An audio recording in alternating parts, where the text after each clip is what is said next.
Scooby-Doo Mystery Incorporated came out in 2010 and is currently on Netflix, offering a new view into the mystery game with a more mature view.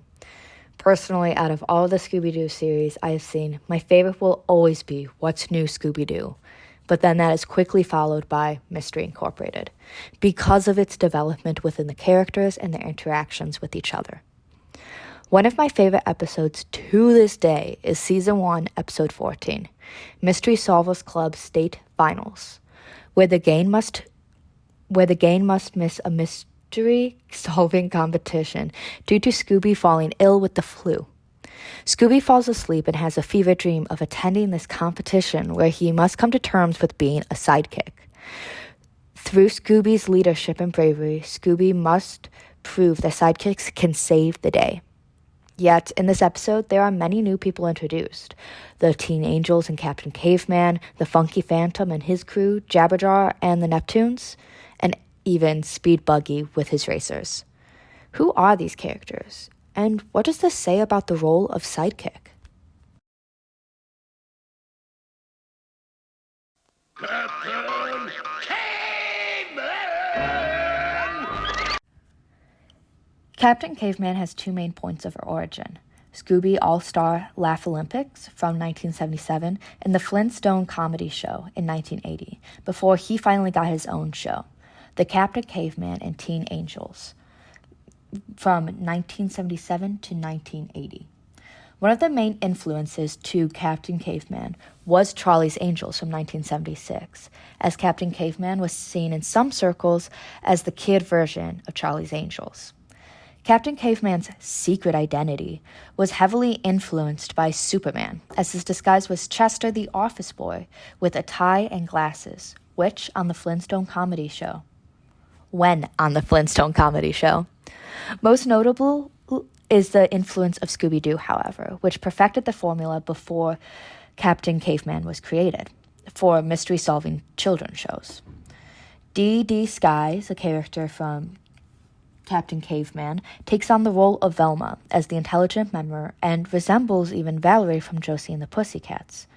Brenda Chance, while her style does not reflect it, takes on the role of the scaredy cat Shaggy. Taffy Dare, while not directly noted to be related to any mystery member, likely is meant to represent Daphne's role of the flirtatious one, who is highly capable but responsible for finding or being the bait for the traps.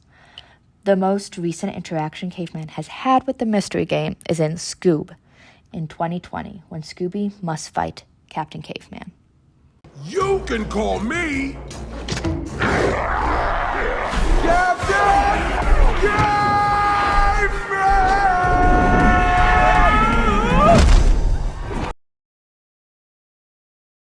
We set the hands to 12 o'clock, began to bark.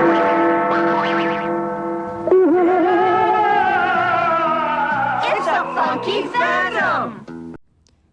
The Funky Phantom TV show aired from 1971 to 1972, with his own trio of mystery-solving teenagers.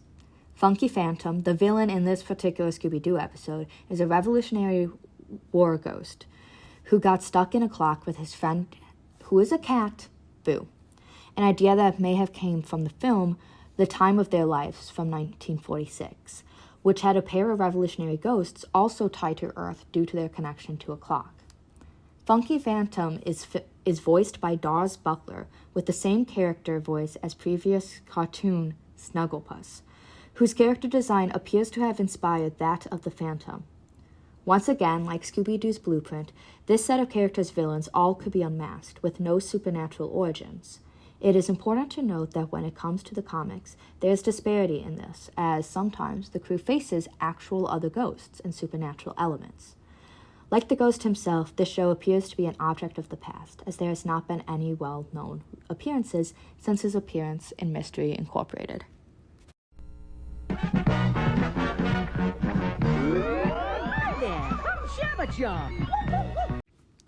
Jabberjaw consists of only one season from 1976 in response to the shock craze created by the movie Jaws.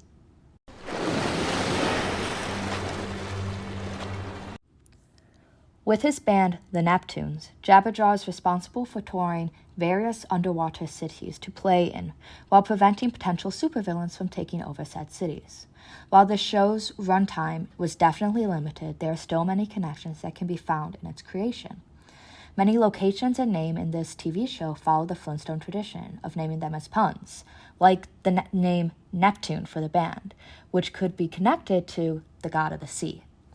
Jabberjaw's persona appears to be inspired by Curly from the Three Stooges. In addition, 2 of the 4 band members of Neptune are likely inspired by Josie and the Pussycats. Shelley, who is smart but also vain, appears to be like Alexandria, and the ditzy keyboardist Bubbles is similar to Melody from Josie and the Pussycats. Wrench, socket, plugs, motor, tires, chassis, speed buggy. That's me.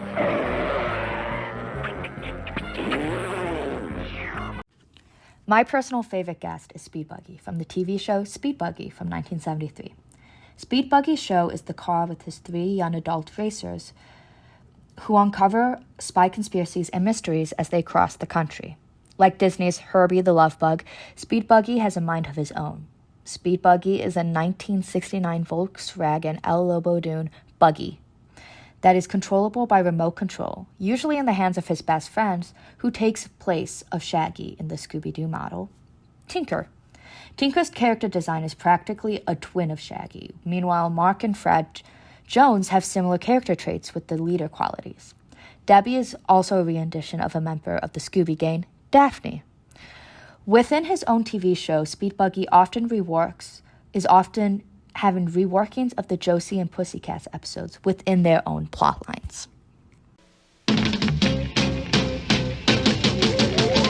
Josie and the Pussycats, long tails and ears for hats.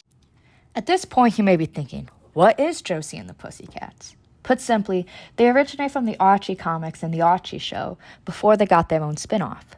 They are a TV show that appeared from 1970 to 1971. Josie and the Pussycats was one of the first TV shows that followed the Scooby-Doo methods after its release. Its similarity to Archie and the series is less than the influence of Scooby-Doo within their own TV show.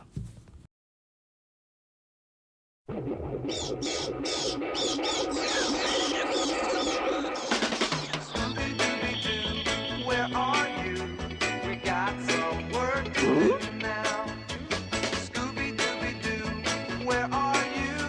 We need some help from you now. The origins of Scooby-Doo, the series that inspired all of the stories that has been covered today, is particularly interesting. Originally, Scooby-Doo was supposed to be the Mysteries 5, a rock band with a dog playing the bongo. Scooby was designed as a Great Dane partially to avoid similarities to the dog from the Archie show, a sheepdog named Hot Dog, as that was one of the biggest difficulties in the creation of the show. Scooby-Dooby-Doo's name was from an ad-lib scat ending in Frank Sinatra's cover of the Burt Kaempfert's song, Strangers in the Night.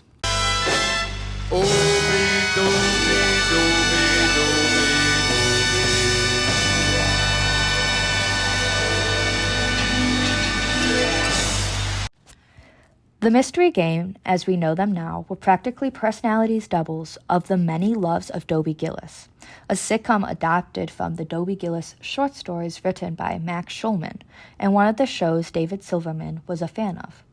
Later, the rock band element of Scooby-Doo was eliminated, with the names of the human characters all changing.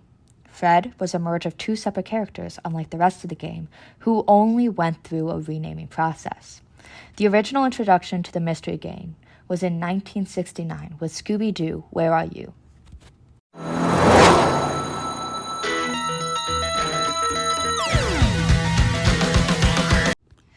Season 1, Episode 14 introduces Scooby to his legacies, as everyone he meets is inspired by him. All these sidekicks that become Scooby's friends and are disheartened by their status as sidekicks are in fact the most memorable element of their shows respectively. Looking at the history of even the Scooby-Doo stories, the most successful stories were ones that were focused on Scooby as the sidekick, yet he acts as the main character for his other 4 foils. To change the foils, one must first change the sidekick, which appears to be what the most most of the rest of the shows, bar maybe Captain Caveman, lacked. Watching this episode makes the audience fully honor and respect how fleshed out of a character Scooby truly is compared to the others. Scooby has insecurities and fears, but also joys. Scooby is a main character who thinks of himself as a side character who acts like a main character, instead of the rest of the side characters who view themselves as main characters. Scooby-Doo continues to be remade and revisited, leaving its impact on each generation since its creation, and therefore the only hope to remember these fallen sidekicks, who else would have been forgotten in history.